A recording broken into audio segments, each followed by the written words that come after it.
신년을 맞아 점집도 가고 관상도 보고 손금도 보고 사주팔자도 본다. 태어난 시기로 운명을 점지하는 이런 행위는 점성술, 별자리 운세, 이름만 다를 뿐 동서양 공통된 문화이다. 점성술의 기원이 되는 천체 관측은 달력이 없던 시절 인류가 농경사회를 시작하면서 계절을 예측하여 우기와 건기, 파종과 추수의 시기를 결정하는 매우 중요한 지표가 되었다.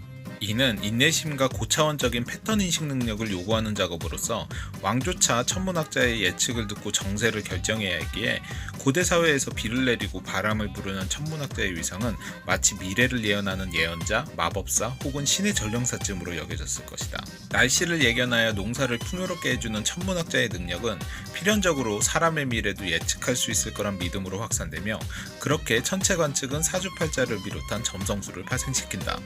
또 이들의 이런 능력은 왕족의 신격화나 우상화에도 중요한 역할을 차지했을 것으로 짐작된다. 사주팔자를 믿기엔 엉터리 같고 그냥 거짓으로 보기엔 뭔가 잘 맞아떨어진다. 왜 그럴까? 보통 3살 이전의 기억이 많지 않은 이유는 인간은 출생 후 일정 기간 태아 상태이기 때문이고, 조산의 이유는 산모의 생존율을 올리기 위한 자연선택이다. 이 시기에 아기는 다른 신체 능력을 포기하면서까지 뇌를 만드는데 모든 에너지를 몰빵한다. 만들어지고 있는 하드디스크에 데이터를 저장하면 소실되듯 인간의 뇌 조직이 만들어지고 있을 때 저장된 기억이 온전치 못한 것은 당연한 원리이다. 이 생물학적 사실은 사주팔자를 이해하는 데 중요한 포인트다. 뇌가 자라는 이 시기에 어떤 자극을 받느냐에 따라 성격과 성향에 큰 영향을 미치기 때문인데, 고대에는 계절, 곧 어느 시기냐에 따라 신생아의 신체 발달과 두뇌 개발에 직관적인 영향을 끼쳤다.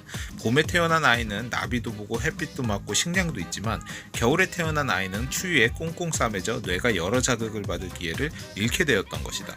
여기서 운명론이 설득력을 얻게 된다. 신생아 시기에 형성된 성향은 인생 전반을 좌우하게 되고, 부족 사이는 보던 사람만 보고 알던 사람만 겪고 살게 되다 보니 어릴 때 정해진 서열관계나 이미지가 쉽게 역전되지 않고 평생 이어지며 운명이 된다. 쉽게 말해 학창시절 짝 먹던 친구는 졸업 후에도 친구들 모임에서 알파가 되고, 형제간에도 어릴 적 힘이 센 형아는 성인이 되어 동생이 더 크고 힘이 세진다 하더라도 어릴 적 직관적으로 형성된 암묵적 우열관계가 쉽게 바뀌지 않더라는 것이다.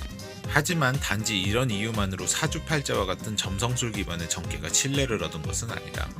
아동 관찰 및 행동 연구 활동 중 재미있는 사회 실험을 했는데, 어떤 거짓말이 단체 지성화되어 모두가 믿고 말하면 서로가 그 기대에 부응하려는 성질을 갖게 된다는 것이다.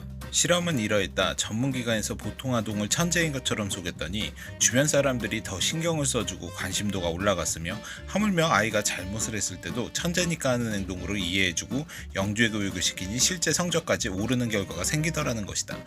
이것을 사회심리학에서는 스티그마 효과라고 하는데, 어떤 평가를 하고 낙인을 찍으면 그 기대에 부응하려는 경향성을 보이며 어떤 프레임을 씌우냐에 따라 보통 아이도 천재처럼 자랄 수 있다는 사실이 실험을 통해 증명된 것이다.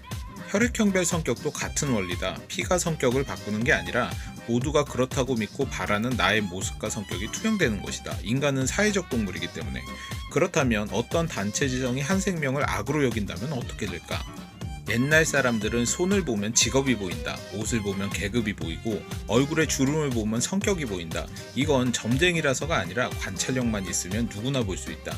손금을 봐야 손의 굳은 살을 보고 어떤 일을 하는지, 손톱은 잘 깎고 성격은 부지런한지, 맥박과 건강은 정상인지 모르면 신비하겠지만 알면 손만 봐도 많은 정보를 읽을 수 있다. 그렇게 모든 걸 꿰뚫어 보는 듯 누군가의 운명을 정해놓으면 진짜 운명이라서가 아니라 점쟁이가 마음대로 설계한 운명의 레일을 따라 끌려가며 본인과 본인 주변 사람들이 생각한 대로, 믿는 대로 인생이 끌려가게 되는 것이다. 지금 시대에도 철학자들처럼 패턴을 연구하며 미래를 점쳐 반은 맞고 반은 틀리며 먹고 사는 사람들이 있다. 주식 리딩. 어쩌면 사주라는 건 고대의 한정된 지식 속에서 미래를 알고 싶던 인류가 기댈 유일한 지적 오아시스였는지도 모른다. 사주팔자는 미래 예측에 관한 고대인들이 접할 수 있는 최고이자 최선의 과학적이고 합리적인 수단이었다. 그때는. 문제는 그 철학이 현대인들에게는 베네쩌고리 같다는 것이다. 교복이 그때는 맞았고 지금은 아니듯 사주도 그때는 맞았고 지금은 아니다. 현대에는 슈퍼컴퓨터 시뮬레이션, AI 알고리즘, 인공지능 딥러닝 등 경우의 수를 예측할 수 있는 많은 방법이 있다. 지금은 별을 보는 시대가 아니라 별에 가는 시대이다. 이런 시대에 굳이 돌도끼를 쓴다라는 건 실화냐?